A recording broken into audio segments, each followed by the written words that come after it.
El calor de la Ciudad de México era una bestia pegajosa, una presencia física que se adhería a la piel y a los pulmones. Para Mateo, un hombre de 45 años cuyo rostro era un mapa de fatigas silenciosas, este calor era simplemente el telón de fondo de su vida, tan constante como el zumbido del tráfico y el olor a fritanga que se elevaba de los puestos callejeros. Era un revendedor de boletos o un coyote, como le decían con desdén, un rostro más en la vasta multitud de Iztapalapa, un hombre cuya existencia entera se medía en pequeños márgenes de ganancia, en la habilidad de leer la desesperación o la euforia en los ojos de un extraño para saber cuánto más podía pedir. Su vida era una sinfonía de gritos, regateos y el constante murmullo de una ciudad que nunca dormía, un juego fundamentalmente injusto en el que él, por pura necesidad, se había vuelto un jugador decente, aunque siempre al borde de la derrota. Su hogar, si es que podía llamarse así, era un pequeño departamento en el corazón de un barrio donde los edificios parecían cansados de sostenerse unos a otros. Las calles eran un laberinto de concreto y color, un lienzo vibrante de murales, ropa tendida en los balcones y el eco incesante de la cumbia que se escapaba por las ventanas abiertas. Mateo conocía cada atajo, cada callejón sin salida, cada puesto de tacos donde el cilantro era siempre fresco.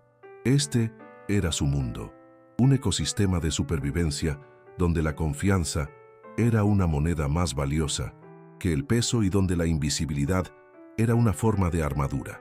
Para el resto del mundo, él era parte del paisaje urbano, tan ignorable como una grieta en la acera, un hombre de hablar manso y mirada cansada que jugaba según las reglas, incluso sabiendo que el tablero estaba inclinado en su contra desde el principio.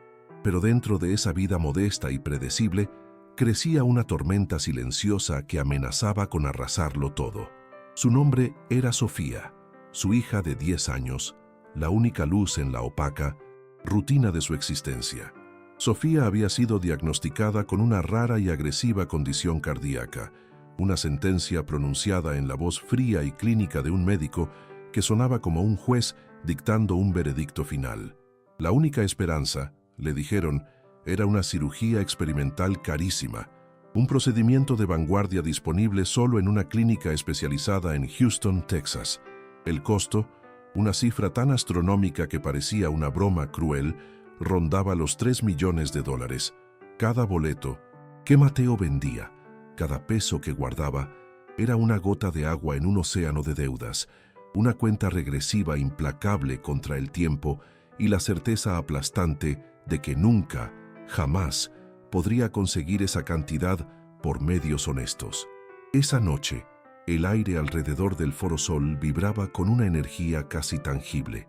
Era el último concierto de la gira de Bad Bunny, y el caos era una marea humana de euforia y anticipación. Mateo estaba en su elemento, moviéndose entre la multitud, su voz un murmullo persuasivo ofreciendo sus últimos boletos. El pulso del bajo retumbaba desde el interior del estadio, una banda sonora para la danza frenética de la oferta y la demanda. Pero bajo su máscara de profesionalismo, la desesperación lo carcomía como un ácido. El rostro pálido de Sofía en la cama del hospital se superponía a las caras sonrientes de los fanáticos, un recordatorio constante de su impotencia. El mundo celebraba, ajeno a la guerra silenciosa que se libraba en el alma de un hombre, invisible que solo luchaba por un latido más para su hija. Fue entonces cuando lo vio. Un Escalade negro, brillante y obsceno, se abrió paso entre la gente con la arrogancia de un depredador. De él descendió Ricardo Beltrán Jr., conocido en los círculos que importaban como Ricky.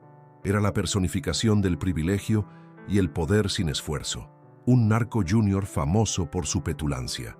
Javi lo observó con la aguda percepción de un hombre que ha pasado su vida estudiando a otros. Ricky, flanqueado por 2 mujeres que reían de forma estridente, se movía como si el mundo fuera su propiedad privada. El desdén en su rostro era palpable, un insulto andante para todos los que luchaban por una fracción de lo que él desperdiciaba en una noche. Para Mateo, en ese momento, no era más que otro cliente rico, otro recordatorio de la brecha insalvable entre su mundo y el de ellos. El momento que alteraría el curso de su vida para siempre llegó con una banalidad escalofriante. Ricky, en un alarde para impresionar a sus acompañantes, abrió el maletero de su camioneta para sacar un fajo de billetes y comprar unos boletos VIP a un precio exorbitante. Al hacerlo, reveló el contenido del compartimento. Una maleta de lona negra, abultada, casi reventando por los paquetes de dólares que se adivinaban en su interior. Los ojos de Mateo se clavaron en ella. No podía saber la cantidad exacta, pero el volumen, la densidad de la maleta, gritaban una cifra que desafiaba su imaginación. Era una visión tan irreal, tan fuera de lugar en medio del caos del concierto, que por un instante pensó que estaba alucinando. La solución a todos sus problemas, la vida de su hija, estaba sentada allí, a plena vista. La negligencia de Ricky fue un acto de pura arrogancia. Después de tomar el dinero que necesitaba, cerró el maletero pero sin asegurarse de que el seguro se activara. Dejó la Escalade sin llave, vulnerable, mientras se alejaba para discutir con un guardia de seguridad que le impedía el paso. Fue un pequeño descuido, un instante de distracción nacido de una vida sin consecuencias. Para Mateo, sin embargo, ese clic fallido del seguro sonó más fuerte que la música del estadio. El mundo a su alrededor pareció ralentizarse. La multitud se convirtió en un borrón. Los sonidos se ahogaron en un zumbido sordo. Solo existían él, la camioneta y la maleta que contenía un milagro. Era una oportunidad tan perfecta, tan improbable, que parecía una trampa del destino, una prueba diseñada para romper al hombre que siempre había seguido las reglas. Justo en ese preciso instante de parálisis, su viejo teléfono vibró en su bolsillo. El tirón fue instintivo. La pantalla se iluminó con un mensaje de su exesposa, Regina. Las palabras eran cuchillos que se le clavaron en el pecho. Sofía pasó mal. La tuvimos que internar otra vez. El doctor dice que se nos acaba el tiempo. El aire abandonó sus pulmones. El universo, en su infinita crueldad, acababa de darle el empujón que necesitaba. Cualquier vestigio de moralidad, cualquier miedo a las consecuencias, se evaporó, quemado por la urgencia incandescente de la desesperación de un padre. La imagen del rostro pálido de Sofía, luchando por respirar en una cama de hospital, se convirtió en la única realidad. Ya no había opciones. Ya no había un camino correcto o incorrecto. Solo había un camino. El conflicto interno fue una convulsión violenta, un debate silencioso que duró una eternidad en un par de segundos. La voz de su padre, un hombre honesto que murió con las manos vacías, le susurraba sobre el honor y la decencia, pero la imagen de su hija, su risa, el calor de su mano en la suya, gritaba más fuerte. 45 años de jugar limpio, de agachar la cabeza, de aceptar las migajas que el mundo le arrojaba. ¿Para qué? ¿Para ver a su hija morir mientras un imbécil arrogante dejaba pudrirse una fortuna en el maletero de su coche? La injusticia de todo aquello lo ahogaba, una bilis amarga que le subía por la garganta. La decisión ya no era una elección, era un imperativo biológico, el instinto de un padre protegiendo a su cría a cualquier costo. Ya no pensó, se convirtió en puro instinto, un fantasma moviéndose a través de un mundo que nunca lo había visto realmente. Sus movimientos eran fluidos, practicados por una vida de hacerse invisible entre las multitudes. Se acercó a la Escalade, su corazón un tambor desbocado contra sus costillas. Sus dedos, temblorosos pero seguros, encontraron el borde del maletero. Lo levantó con una lentitud insoportable. Ahí estaba, la maleta de lona negra.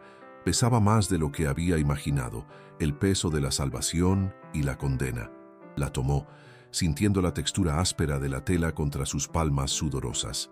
En un movimiento, se la acomodó contra el pecho, la cubrió con su chaqueta raída y se dio la vuelta, disolviéndose de nuevo en la marea de fanáticos que avanzaba hacia las puertas del estadio. El viejo Mateo Morales, el humilde revendedor, acababa de morir en ese estacionamiento. Una vez que sus pies tocaron el concreto dentro del perímetro del Forosol, Mateo se convirtió en un espectro. El estruendo del concierto era un muro de sonido que lo envolvía, una bendición caótica que lo hacía anónimo. Las luces estroboscópicas barrían a la multitud en destellos de neón, convirtiendo miles de rostros en una masa indistinguible. Se movía con un propósito que nadie podía adivinar, no hacia el escenario, sino en contra de la corriente, buscando una salida en el lado opuesto del coloso de concreto. La maleta, pegada a su cuerpo, se sentía como un ancla y un salvavidas al mismo tiempo, el peso de su crimen y el precio de la vida de su hija. En su mente repetía el nombre de Sofía una y otra vez, un mantra sagrado para justificar el acto profano que acababa de cometer, un rezo desesperado en medio del infierno de decibeles y euforia ajena. Mientras tanto, de vuelta en el estacionamiento, la burbuja de arrogancia de Ricky Beltrán Jr. estaba a punto de estallar. Regresó a la Escalade, con el andar fanfarrón de quien se sabe intocable, las dos mujeres riendo a su lado. Se dirigió al maletero, tal vez para guardar una botella de champán o para sacar más efectivo para la fiesta posterior. Tiró de la manija y la puerta se levantó sin resistencia. Por un segundo su cerebro no procesó la imagen. El espacio donde debería estar la maleta de lona negra estaba vacío. Un hueco insultante. Su sonrisa se congeló, derritiéndose en una máscara de minas, incredulidad y luego de pánico helado. La humillación fue instantánea, una bofetada pública frente a las personas que intentaba impresionar. El rey Midas se había dado cuenta de que le habían robado el oro, y su mundo se encogió a ese vacío ominoso. El siguiente movimiento de Ricky no fue un grito ni una amenaza, fue un acto mucho más aterrador en su sumisión. Sacar su teléfono encriptado con manos temblorosas. Marcó un número que probablemente no había usado en meses, un contacto reservado para desastres. Tuvo que hacer la llamada que más temía en el mundo, la llamada a su padre. Las palabras salieron atropelladas, una confesión de incompetencia que sabía que sería recibida con una furia glacial. No se trataba de los $3 millones. Esa era una cantidad trivial para Ricardo Beltrán, el patrón. Se trataba del descaro, de la humillación, del imperdonable pecado de la debilidad que su propio hijo había exhibido. En el mundo de los Beltrán, un error como este no se pagaba con dinero, se pagaba con sangre, y Ricky lo sabía.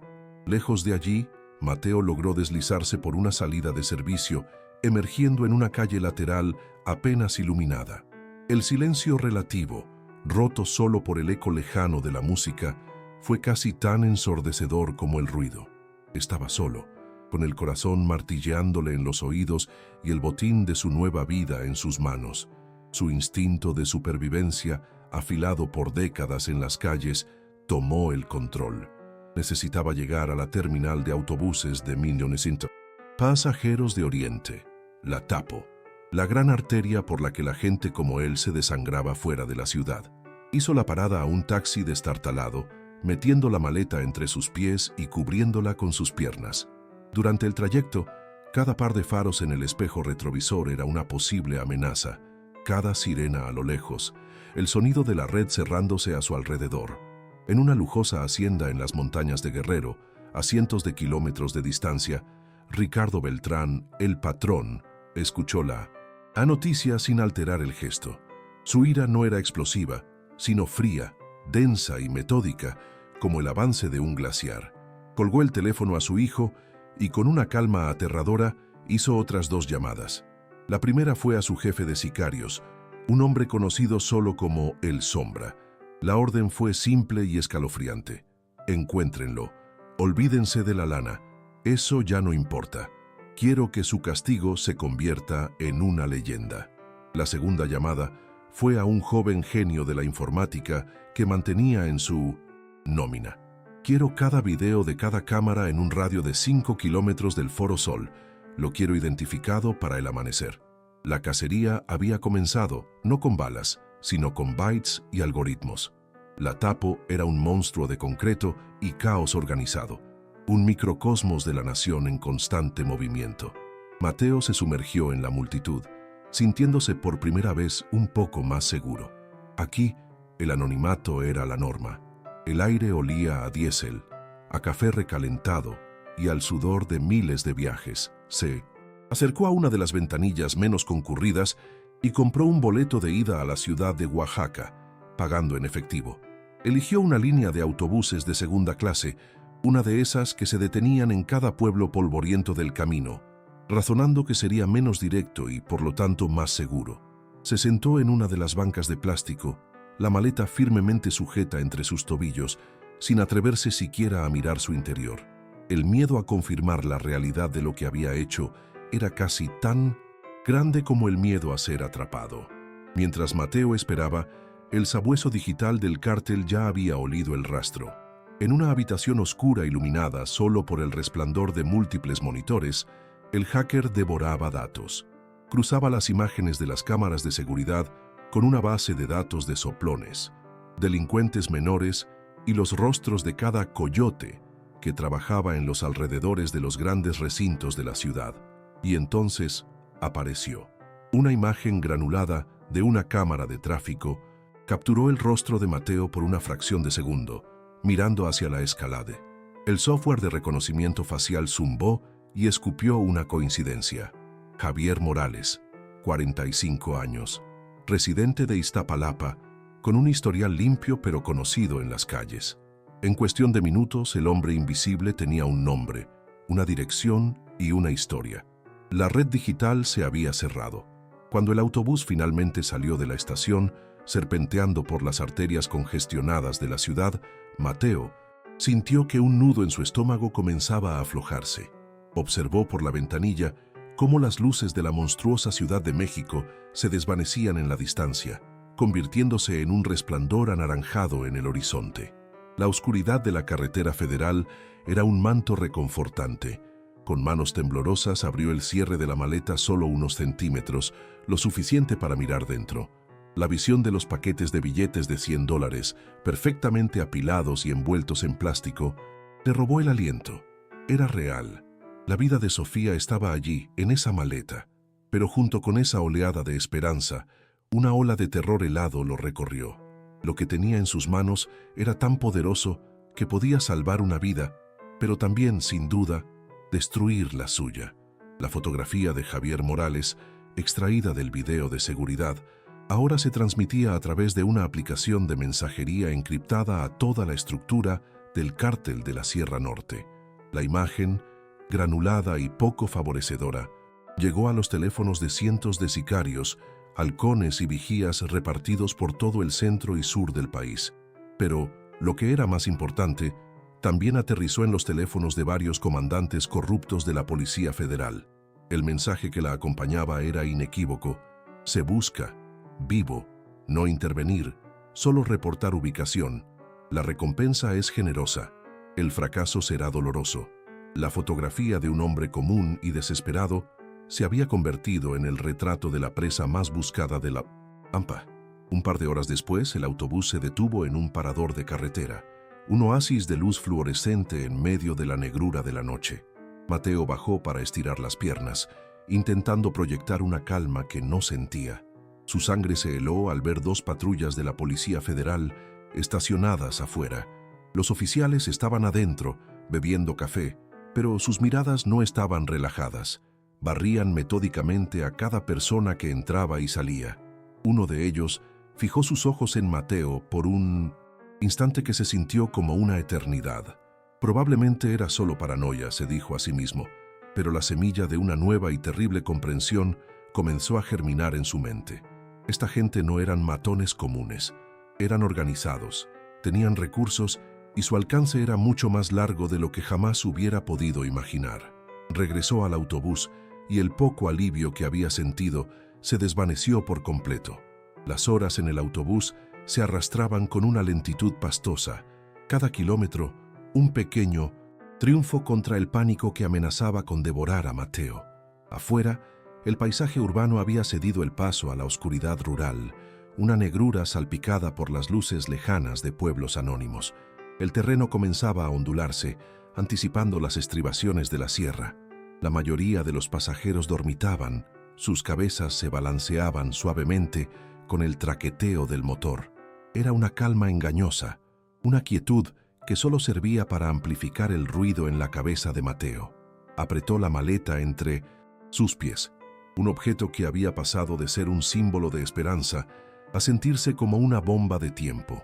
Cada vibración del autobús, cada coche que los adelantaba, era una posible señal del fin. No podía dormir, no podía descansar. Estaba atrapado en la vigilia de un hombre perseguido. Justo cuando los primeros indicios del amanecer teñían el horizonte de un gris pálido, aparecieron. Un collar de luces rojas y azules parpadeando en la distancia, cortando la monotonía de la carretera. Un retén, a primera vista, parecía rutinario. Un par de patrullas de la Policía Federal, conos naranjas y oficiales con chalecos antibalas y rifles de asalto. El conductor del autobús soltó un suspiro de fastidio, una queja murmurada sobre la pérdida de tiempo, y comenzó a reducir la velocidad. Para los demás pasajeros que se desperezaban, no era más que una molestia, un peaje no oficial en el largo viaje a casa. Pero para Mateo, el latido de su corazón se aceleró hasta convertirse en un galope salvaje. Aquellas luces no eran una simple molestia, eran las fauces de la trampa cerrándose de golpe. La experiencia de Mateo en la calle le había enseñado a leer las sutilezas del lenguaje corporal, a detectar el peligro en una mirada o en una postura, y lo que veía ahora le helaba la sangre. Los federales no estaban relajados, se movían con una tensión expectante, sus ojos no escaneaban el tráfico al azar, sino que se clavaban en el autobús que se aproximaba. Eran demasiados hombres para un control de documentos. Y entonces lo vio. Apartado de los vehículos oficiales, bajo la sombra de un árbol, había un hombre de civil. Sostenía un radio, y su mirada estaba fija, depredadora, en ellos. No era un policía, era un vigilante, un halcón. En ese instante, la terrible verdad lo golpeó con la fuerza de un impacto físico. Este retén no era para nadie más, era para él. Desde su posición, un sicario llamado David observaba el lento acercamiento del autobús con una fría satisfacción profesional. La operación era limpia, un ejemplo de la eficiencia de la organización. El soplón en la terminal de autobuses había confirmado el objetivo, y los federales, en la nómina de El Patrón, habían montado el escenario a la perfección. Su trabajo era simple: supervisar, asegurarse de que los federales subieran, identificaran a Morales con la foto que tenían en sus teléfonos y lo bajaran sin hacer un escándalo. Consideraba al ladrón un tonto con suerte, un insecto que había volado demasiado cerca de la telaraña. Ya estaba redactando mentalmente el mensaje de éxito que enviaría a sus superiores. La presa, ignorante y cansada, se dirigía directamente a la jaula. El chirrido de los frenos de aire del autobús fue la señal. Un oficial con el rostro endurecido por el sol, y la crueldad subió el primer escalón. No había tiempo. El pensamiento racional se desvaneció, reemplazado por un instinto animal de supervivencia. Mateo miró hacia la puerta, bloqueada por el oficial. Luego, sus ojos se dispararon hacia la ventana de emergencia a su lado. Vio su pequeña mochila en el compartimento superior, conteniendo su única muda de ropa, su cartera con su vieja identidad y una foto gastada de Sofía. Tenía que dejarlo todo. La elección fue instantánea y brutal. Para salvar el futuro de su hija, debía aniquilar por completo su propio pasado. Solo podía llevarse el dinero. Era lo único que importaba. En el preciso instante en que la cabeza del oficial se asomó por encima del nivel del suelo del pasillo, Mateo actuó. Se movió con una velocidad nacida del pánico puro, empujando a un pasajero adormilado a un lado, agarró la palanca roja de la ventana de emergencia y tiró con toda su fuerza. El sello se rompió con un silbido y la ventana cedió. Sin dudarlo, arrojó la pesada maleta de lona a la oscuridad, oyendo el golpe sordo que hizo al caer en la maleza. Luego, se lanzó él mismo a través del hueco. El marco de metal le arañó las costillas, un dolor agudo que apenas registró. Aterrizó torpemente. En la grava del acotamiento, el impacto le sacó el aire de los pulmones, pero el instinto lo obligó a ponerse en pie. El caos estalló a sus espaldas. Un grito de sorpresa de un pasajero, seguido de una maldición furiosa del policía. Afuera, la voz del halcón de David rasgó el aire de la madrugada. Se peló el cabrón, por el lado derecho. Haces de luz de las linternas cortaron la oscuridad, barriendo frenéticamente el borde de la carretera. Mateo oyó el crujido de las botas sobre la grava, cada vez más cerca. Agarró la maleta y sin mirar atrás, se zambulló de cabeza en la densa y espinosa vegetación que flanqueaba la carretera. Se adentró en la negrura absoluta de la sierra, corriendo lejos de las luces, lejos de las armas, lejos de la vida que había conocido. La trampa había fallado, pero la cacería acababa de empezar de verdad. La sierra lo acogió con una brutalidad primitiva. Las ramas le azotaban el rostro y las espinas de la maleza le arañaban la ropa y la piel, pero siguió adelante, impulsado por un torrente de adrenalina pura. Tropezó, cayó y se levantó una y otra vez hasta que los gritos y el sonido de los motores se convirtieron en un murmullo lejano. Finalmente, se derrumbó detrás de una formación rocosa, con los pulmones ardiendo y el sabor metálico del miedo en la boca. El silencio de la sierra, vasto e indiferente, lo envolvió.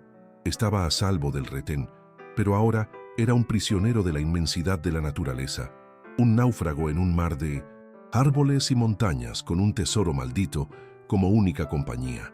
Había escapado de la jaula, pero ahora toda la sierra era su coto de caza. De vuelta en la carretera, la atmósfera era de furia controlada.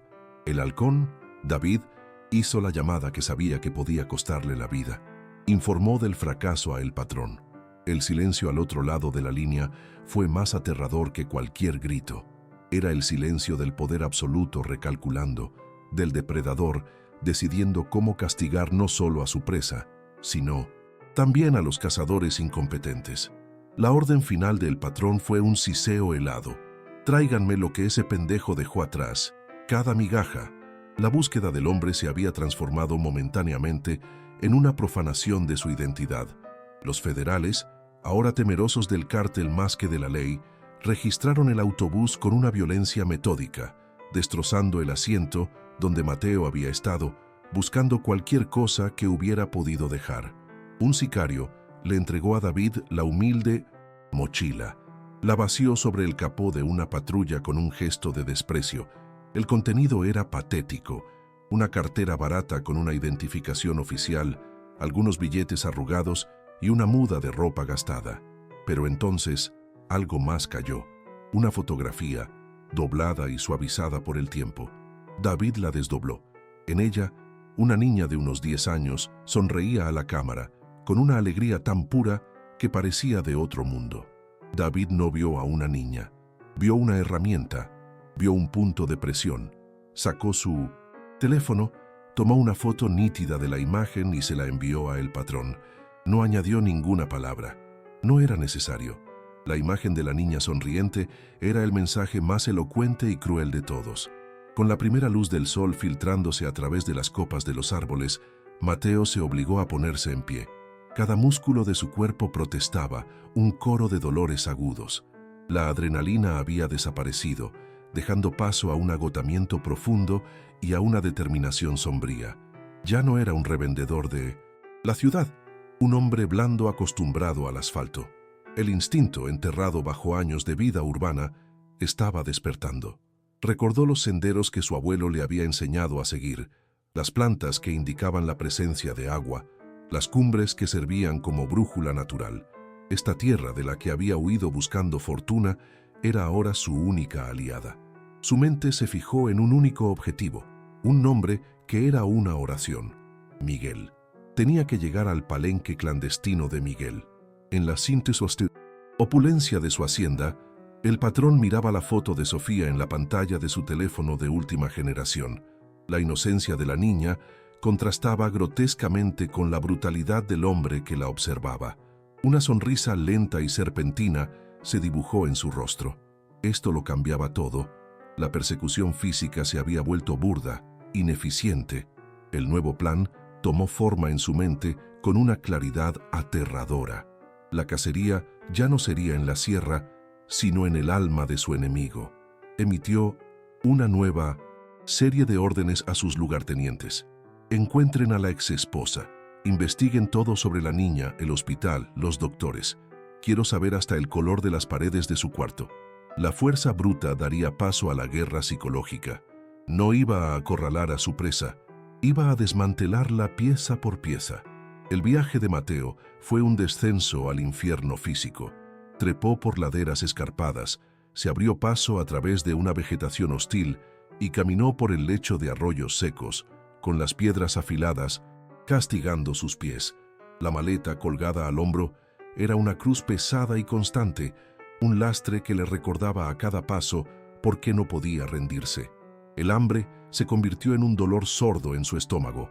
En un momento, el sonido rítmico de un helicóptero sobrevolando la zona lo obligó a lanzarse a una grieta, donde permaneció inmóvil, conteniendo la respiración hasta que el ruido se desvaneció. La red que habían tendido para él no se limitaba a las carreteras, se extendía por tierra y por aire. La sensación de ser la presa era total y absoluta, una presión constante en la nuca. Mientras caminaba, los recuerdos de Miguel lo mantenían en pie. Eran como hermanos en su niñez, dos niños salvajes que conocían cada cueva y cada árbol de aquellas montañas. Pero Mateo se fue, seducido por las promesas de la ciudad. Miguel se quedó, anclado a la tierra como los agaves que su familia había cultivado por generaciones.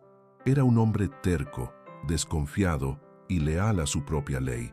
Un hombre que despreciaba por igual al gobierno que los extorsionaba y a los narcos que envenenaban la tierra.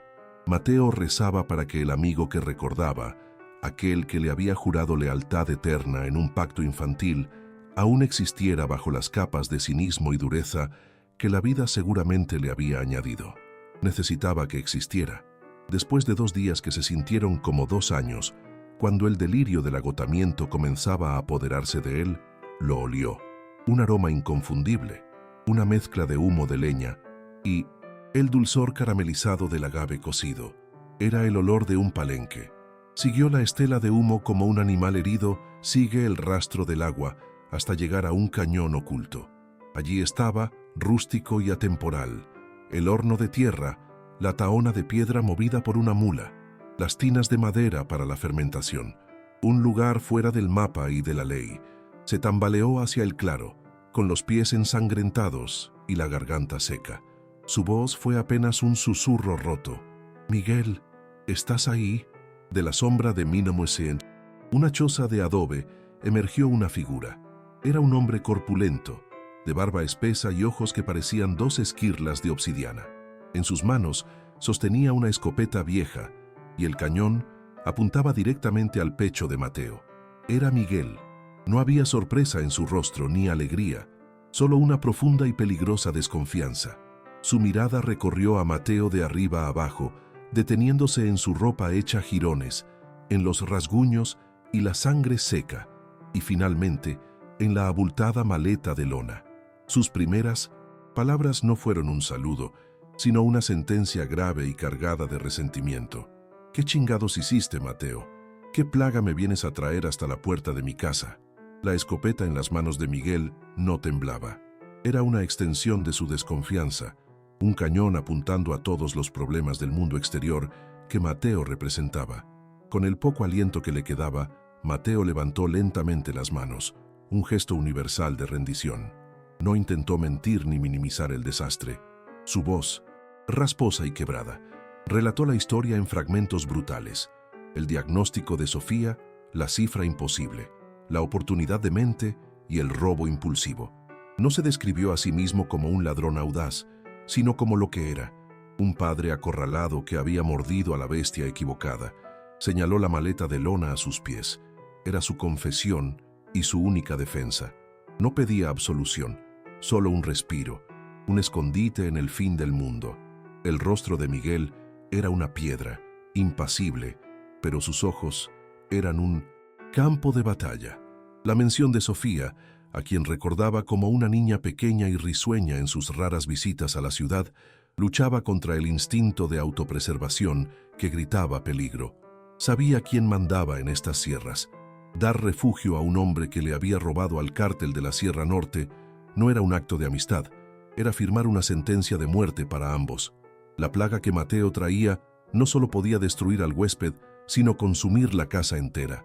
Maldijo en voz baja a su amigo Asintosit. su estupidez, a su mala suerte. Pero debajo de la ira, la lealtad, esa vieja raíz profunda y terca, se negaba a morir.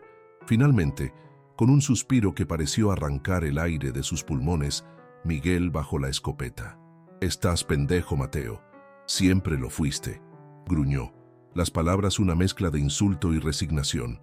Le dijo que podía quedarse, pero solo por esa noche. Le daría comida, agua y un lugar donde caerse muerto de cansancio. Al amanecer, tendría que desaparecer. No era la bienvenida calurosa de un amigo perdido, sino el trato a regañadientes de un hombre que sabía que estaba cometiendo un error garrafal. Pero para Mateo era el paraíso. Era una tregua en una guerra que lo estaba aniquilando. Miguel lo agarró del brazo y lo metió en la choza lejos de cualquier ojo indiscreto que pudiera vigilar desde el cielo. El interior de la cabaña era austero, pero olía a hogar, a humo de leña, a café y a tierra. Miguel le sirvió un plato de frijoles con venado y tortillas calientes. Mateo comió con una voracidad animal, como si no hubiera probado bocado en años. Por primera vez desde que había tomado la maleta, el nudo de acero en su estómago se relajó una fracción. El mundo exterior, con sus federales corruptos y sus helicópteros, se sentía lejano, irreal. Abrió la maleta sobre la mesa de madera rústica, revelando su contenido. La visión de tanto dinero en efectivo, de tanto poder crudo, silenció a Miguel. Ambos hombres se quedaron mirando el objeto que era. Simultáneamente, la causa de su ruina inminente y su única y desesperada esperanza de salvación. Mientras una frágil paz se instalaba en la sierra, la guerra se recrudecía en la ciudad. En un sedán sin distintivos aparcado en una calle tranquila de Iztapalapa, dos hombres observaban un modesto edificio de apartamentos. No parecían sicarios. Su apariencia era gris, burocrática, diseñada para no llamar la atención. Llevaban horas esperando, pacientes como arañas. La dirección la habían obtenido de la identificación de Mateo y confirmado con su red de informantes locales. Vieron a Regina, su exesposa, llegar a casa después de un largo turno en una clínica comunitaria. Su rostro mostraba el cansancio y la preocupación de una madre que lucha sola. Los hombres en el coche intercambiaron una mirada. La orden había sido clara: esperar el momento oportuno, sin testigos, sin escándalo. La oscuridad le proporcionó la tapadera perfecta. Regina salió a dejar la basura, un ritual nocturno mundano. La calle estaba desierta. Los hombres salieron del coche con una sincronización depredadora. Uno la sujetó por la espalda, la mano callosa ahogando su grito antes de que pudieran hacer. El otro ya tenía la puerta trasera abierta. La operación fue de una eficiencia escalofriante, silenciosa y ejecutada en menos de 10 segundos. Un vecino que regaba sus plantas en un balcón podría haber visto unas luces traseras encenderse. Nada más. Regina desapareció en la noche, secuestrada por la maquinaria, invisible del cártel, dejando como única evidencia de su existencia una bolsa de basura rota en la acera. Ajeno a este horror, en la seguridad ilusoria del palenque, Mateo se permitió un instante de esperanza. El mezcal artesanal de Miguel, fuerte y ahumado, había disipado parte del miedo y engrasado los engranajes de la planificación. Miguel, ahora más un conspirador que un anfitrión reacio, hablaba de rutas de escape. Conocía a gente, a polleros que no trabajaban para los grandes cárteles, hombres que podían cruzar gente por los tramos más inhóspitos del desierto de Sonora. «Es caro, un ojo de la cara», dijo Miguel señalando la maleta con la barbilla, «pero con esa lana puedes comprarte un puto ejército». Mateo cerró los ojos y por un segundo vio una imagen nítida. Sofía, sana, riendo bajo un sol que no era mexicano. Regina fue llevada a una bodega anónima en las afueras de la ciudad. Estaba aterrorizada, pero una furia impotente la mantenía entera. Sus secuestradores no la golpearon ni la interrogaron. Simplemente la sentaron en una silla de metal en el centro de una habitación vacía y la enfocaron con una cámara. La puerta se abrió y entró el Sombra. No dijo una palabra. Se limitó a mostrarle a Regina la pantalla de su teléfono. En ella una foto reciente de Sofía saliendo de la escuela. «Vas a cooperar», dijo el sombra con una voz suave que era más amenazante que cualquier grito. Y tu hija nunca se enterará de que su mamá no volvió a casa. La furia de Regina se hizo añicos, reemplazada por el terror absoluto y primario de una madre. En la sierra, mientras planeaban la imposible fuga, un sonido antinatural rompió la noche. Un zumbido electrónico. Provenía de un teléfono desechable que Miguel mantenía escondido en la cima de una colina cercana para comunicaciones de emergencia. Nadie, absolutamente nadie, debía llamar a ese número. El rostro de Miguel se ensombreció. Subió a la colina y regresó con el aparato en la mano, como si sostuviera una serpiente. Era un número bloqueado. Respondió activando el altavoz. No hubo saludo, solo el pitido que indicaba la recepción de un archivo. Un video. Miguel miró a Mateo y en sus ojos duros había un destello de pavor. «Esto es para ti», dijo, su voz un presagio de muerte. Las manos de Mateo temblaban sin control mientras tomaba el teléfono. Presionó reproducir.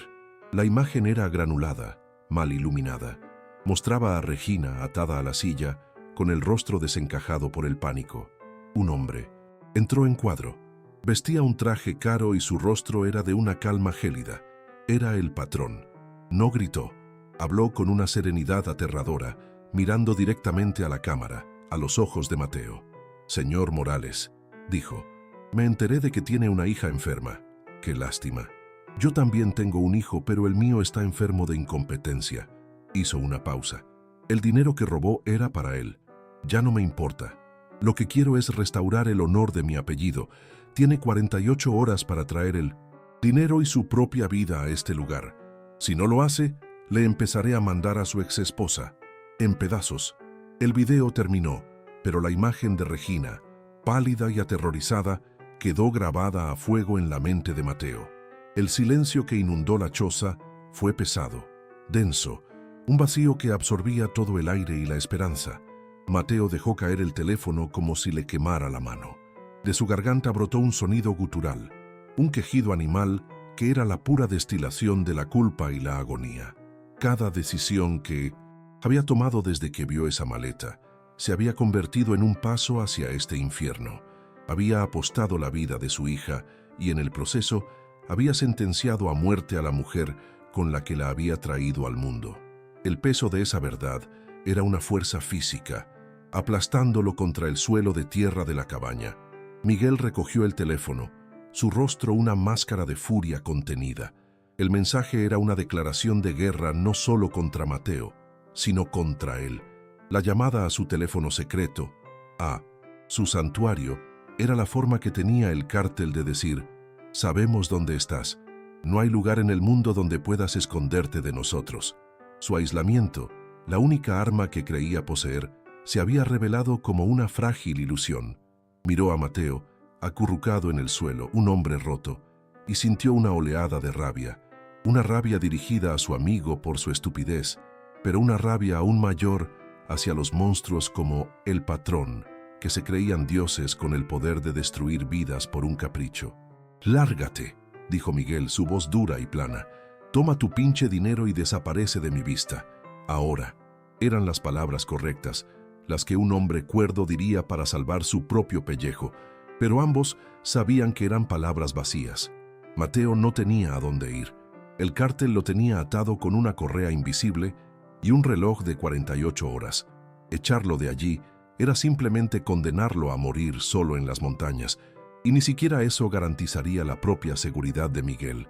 La verdad, amarga e ineludible, flotaba entre ellos en el aire viciado de la choza.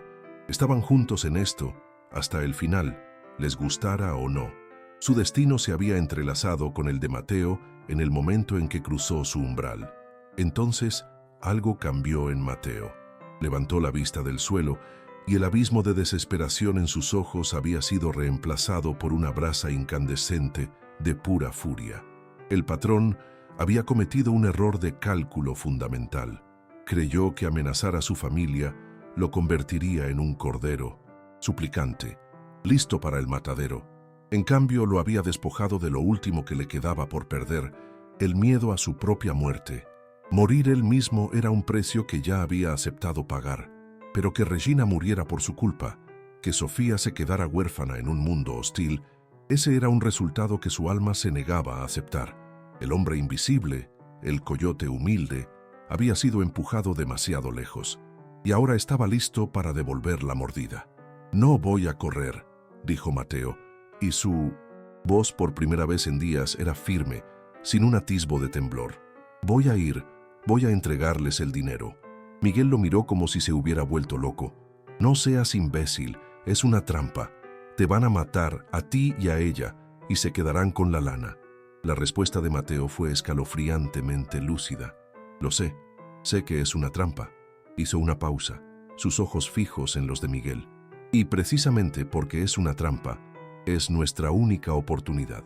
Era la lógica demente de un animal acorralado. La comprensión de que la única forma de escapar de la trampa no es evitándola, sino usándola en contra del cazador. La idea, nacida de la más pura desesperación, comenzó a tomar forma en la oscuridad. No podían ganarles en un tiroteo. No tenían un ejército. No podían escapar. Su única opción era cambiar las reglas del juego. Tenían que elegir el campo de batalla, un lugar donde sus debilidades se convirtieran en fortalezas. La mente de Miguel, pragmática y anclada a la tierra, comenzó a trazar un mapa de la región, buscando el lugar perfecto.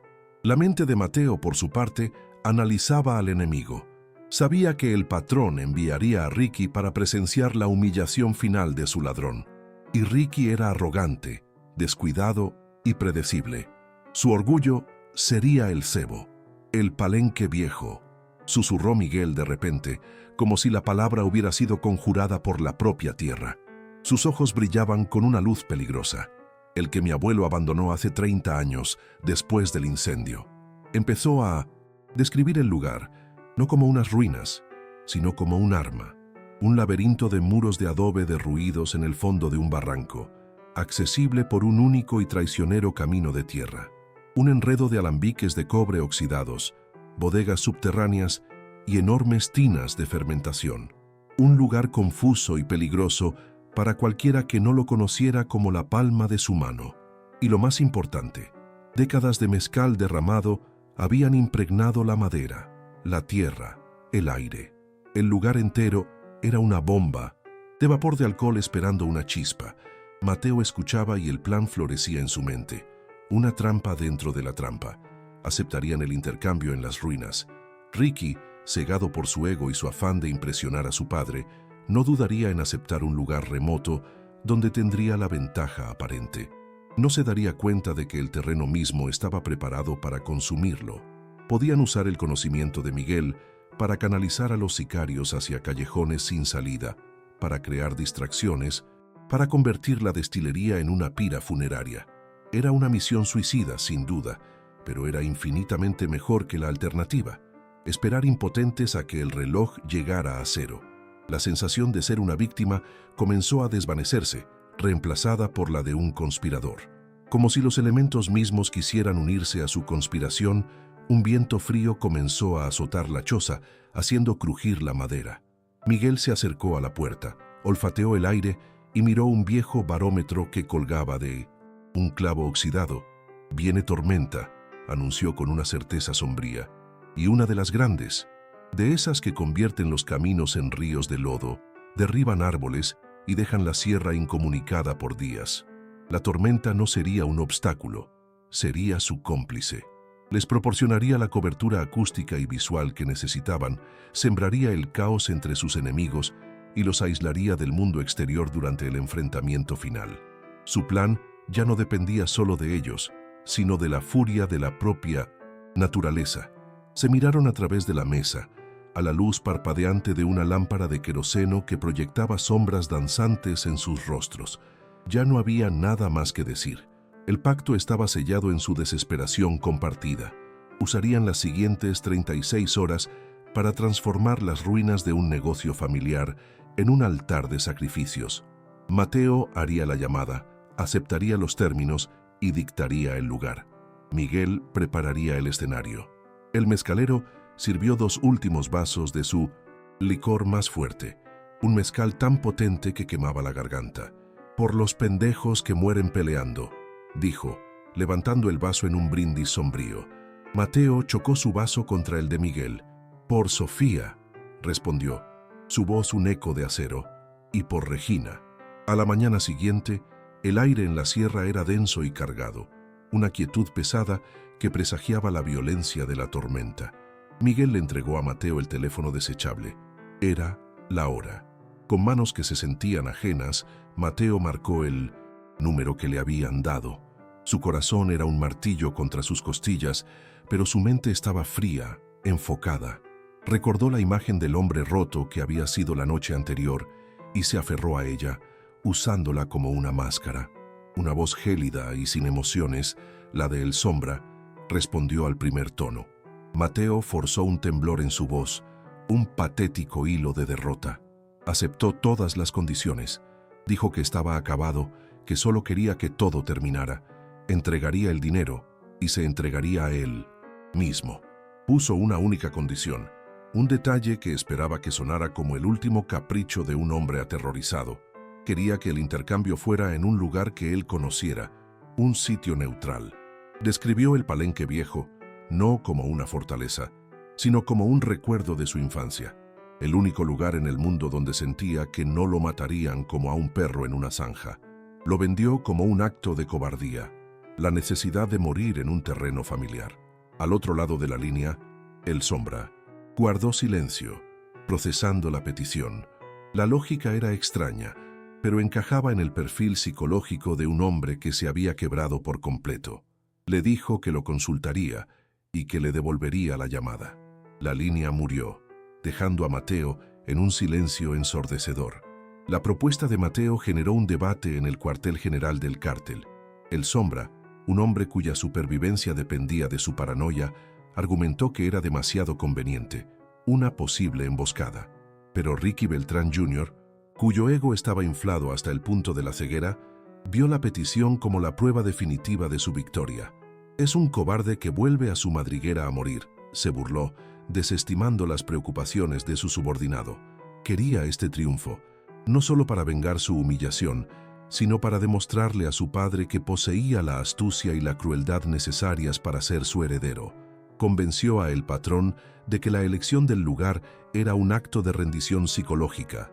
A regañadientes, el viejo capo dio su aprobación.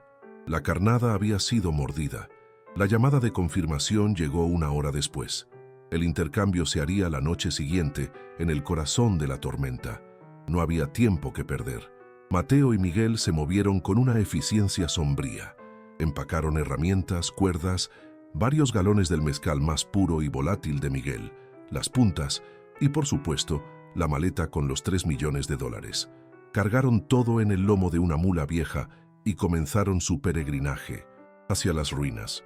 Su viaje fue una marcha silenciosa hacia el abismo, adentrándose cada vez más en las entrañas de la sierra, dejando atrás cualquier atisbo de civilización, cualquier posibilidad remota de ayuda o redención. Iban a su propia cita con el destino. Al llegar al Palenque Viejo, la desolación del lugar era sobrecogedora. Era el esqueleto de un sueño olvidado, un conjunto de muros de adobe carcomidos por el tiempo y vigas de madera podridas. Los grandes alambiques de cobre, otrora el corazón palpitante de la destilería, estaban cubiertos por una pátina de óxido verdoso, un silencio fantasmal, el silencio de las cosas muertas, lo impregnaba todo. Pero para ellos no era un cementerio, era un tablero de ajedrez.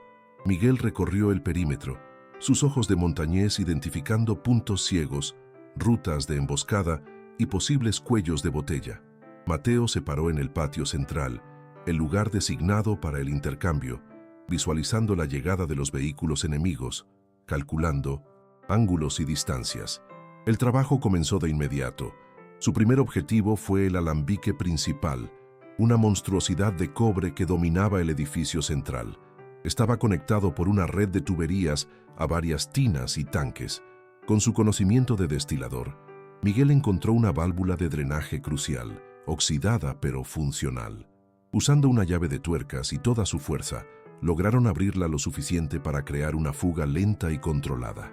El plan no era inundar el lugar, sino permitir que el vapor de alcohol, más pesado que el aire, se acumula lentamente en el nivel inferior del edificio, creando una atmósfera invisible y altamente explosiva. Estaban armando el aire que respirarían sus enemigos. Luego, prepararon su única vía de escape. Una sección derrumbada del muro trasero daba a un sendero casi vertical que descendía por el barranco. Despejaron las rocas y la maleza lo suficiente para que un hombre pudiera deslizarse a través del hueco en la oscuridad. A continuación, se ocuparon de la entrada principal. Con barriles viejos y vigas a punto de colapsar, crearon un sutil obstáculo que obligaría a los vehículos del cártel a detenerse exactamente en el centro del patio, en el lugar preciso que ellos habían designado como la zona cero. Cada elemento de la ruina se estaba convirtiendo en una pieza de su macabro mecanismo. No estaban construyendo una fortaleza, sino una tumba. La fase más peligrosa llegó con el manejo del combustible. Subieron los pesados recipientes, con las puntas de mezcal al nivel más alto de la estructura. Con un cuidado infinito, comenzaron a verter el líquido transparente y potente en las tuberías de alimentación del sistema de destilación. El alcohol, con un olor dulce y letal, gorgoteaba mientras llenaba las venas de cobre de la ruina. El aire se espesó con los vapores, un perfume embriagador y mortal. Se movían con una lentitud deliberada, conscientes de que una sola chispa, el roce de una herramienta de metal contra una piedra, podría incinerarlos en una fracción de segundo. Estaban preparando un infierno, y ellos mismos estaban en el centro de él. Mientras el sol comenzaba a ocultarse, el cielo adquirió un tono amoratado y enfermizo. El viento, precursor de la tormenta, aullaba a través de las grietas de los muros un lamento fúnebre. Dieron los toques finales a su trampa. Colocaron un fino alambre a través de un pasillo oscuro, conectado a una lámpara de queroseno precariamente balanceada sobre una viga. Esa sería su mecha. Escondieron la maleta real con el dinero cerca de su ruta de escape y prepararon una bolsa señuelo, llena de trapos y piedras, para el intercambio. Todo estaba listo. El escenario estaba montado. Ahora solo quedaban los actores y el público, y ambos llegarían con la noche. Encontraron refugio en una pequeña bodega que aún conservaba su techo mientras las primeras gotas de lluvia, gruesas y frías, comenzaban a caer. La tormenta estaba llegando. Se sentaron en silencio, la oscuridad envolviéndolos. No había nada más que planear, nada más que decir. Compartieron una cantimplora de agua, sus miradas fijas en el único camino de tierra que serpenteaba hacia el barranco. Eran dos hombres comunes que habían pasado el día construyendo un volcán, y ahora solo les quedaba esperar a que sus enemigos vinieran a bailar sobre él. A lo lejos, un trueno retumbó, un sonido profundo y ominoso que, por un instante, confundieron con el rugido de motores que se acercaban. Las luces de los faros cortaron la cortina de lluvia, dos haces fantasmales que iluminaron el barro y la ruina. Dos camionetas negras, con la Escalade de Ricky al frente, patinaron al entrar en el patio, deteniéndose exactamente donde Mateo y Miguel habían previsto. Las puertas se abrieron y emergieron figuras oscuras, sicarios armados hasta los dientes, sus movimientos profesionales ligeramente torcidos por la incomodidad de la tormenta. Ricky bajó de su vehículo, empapado, pero con una sonrisa de superioridad. Viento aullaba, arrancándole las palabras de la boca mientras gritaba: «Morales, se acabó la fiesta, sal a recibir tu castigo». Su voz era la arrogancia personificada, el desprecio de un depredador que juega con su comida. De las sombras más profundas del edificio principal, Mateo apareció. Sostenía la bolsa señuelo, su cuerpo encorvado, su rostro una máscara de derrota. Era la imagen perfecta del hombre que se había rendido. Del otro vehículo, dos sicarios sacaron a Regina, con la cabeza cubierta por una capucha. La pusieron de pie, indefensa, bajo la lluvia torrencial. Ricky soltó una carcajada que fue ahogada por un trueno. «Ahora el dinero, pendejo, y luego tal vez le perdone la vida a tu puta», gritó. El intercambio comenzó. Mateo caminó lentamente hacia el centro del patio, arrastrando los pies en el lodo, mientras los sicarios empujaban a Regina hacia él.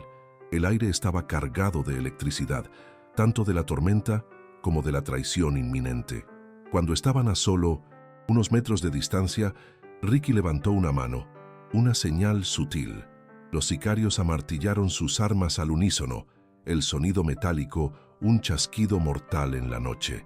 La farsa había terminado. ¿De verdad creíste que te dejaríamos vivir, pedazo de mierda?, se burló Ricky saboreando su triunfo.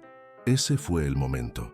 Desesperado, Mateo gritó la señal convenida, una palabra que se mezcló con el rugido del viento, un grito que solo un hombre estaría escuchando.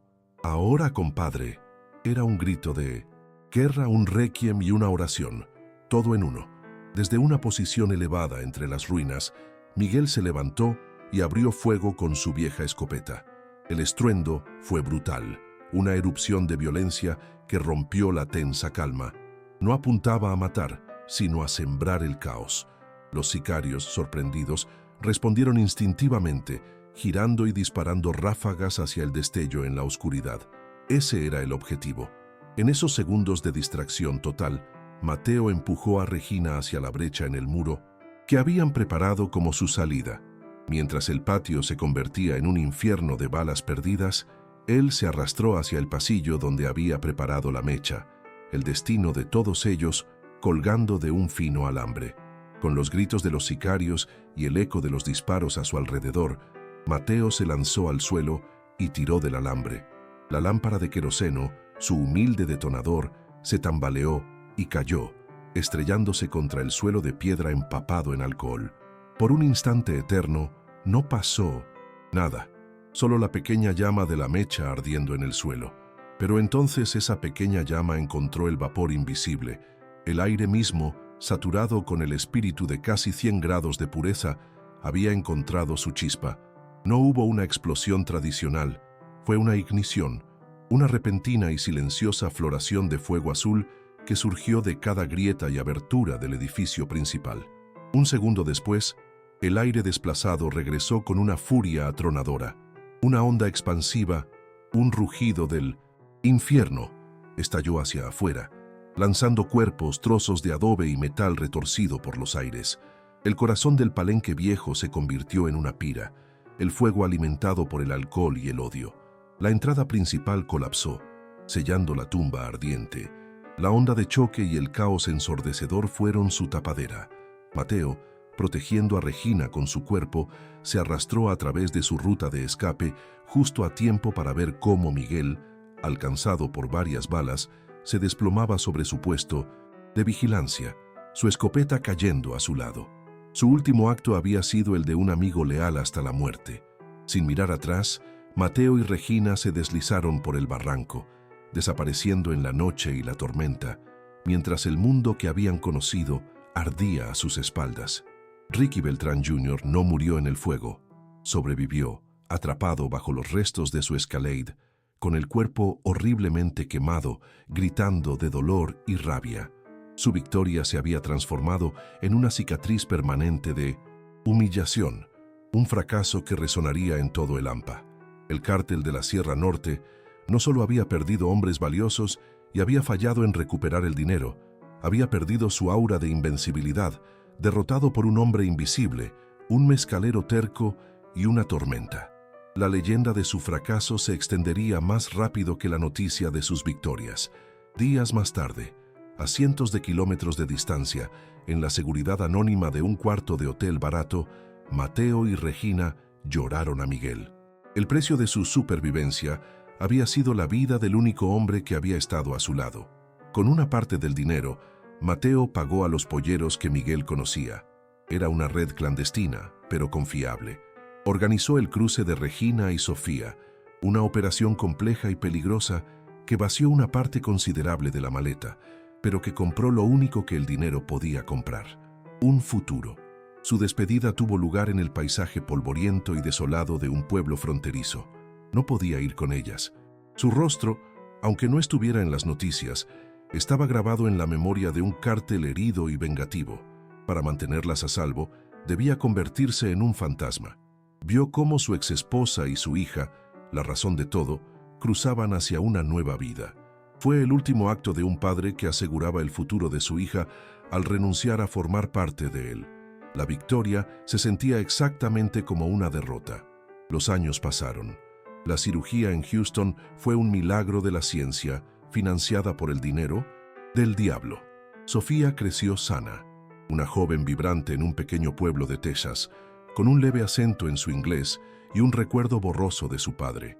Para ella, era un héroe de leyenda, una voz cálida en llamadas encriptadas que llegaban en momentos extraños, un rostro en una fotografía gastada que su madre guardaba como una reliquia sagrada. Regina se aseguró de que nunca olvidara al hombre que había incendiado su propio mundo para salvar el de ella. Javier Javi Morales fue enterrado bajo un nombre falso en los archivos de la memoria. En una ciudad portuaria de Sudamérica, un hombre callado de pelo canoso llamado Emiliano llevaba una vida sencilla. Trabajaba en un almacén, leía mucho y nunca hablaba de su pasado. Los fantasmas que vivían en sus ojos eran lo único que lo distinguía de la multitud. Había ganado. Su hija estaba viva, pero el premio por vencer al diablo era una eternidad en el exilio, una vida de soledad, siempre mirando por encima del hombro, esperando una sombra que nunca llegaba. En México, la verdad sobre lo que ocurrió en el Palenque Viejo se disolvió, convirtiéndose en mito. El cártel, por pura vergüenza, nunca admitió la magnitud de su humillación. Así que la gente llenó los vacíos con sus propias historias, más grandes y satisfactorias que la realidad. Empezaron a hablar de un hombre común que le robó al diablo, y cuando el diablo vino a cobrar, le quemó el infierno entero en la cara.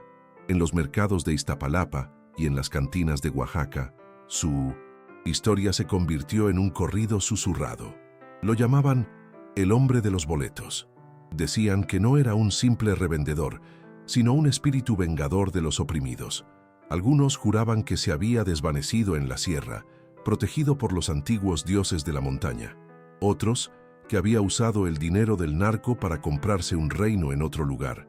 Su historia se convirtió en una advertencia para los poderosos y en un cuento imposible de esperanza para los invisibles, la crónica inmortal del hombre que nadie veía, que desafió a un imperio y desapareció con la tormenta.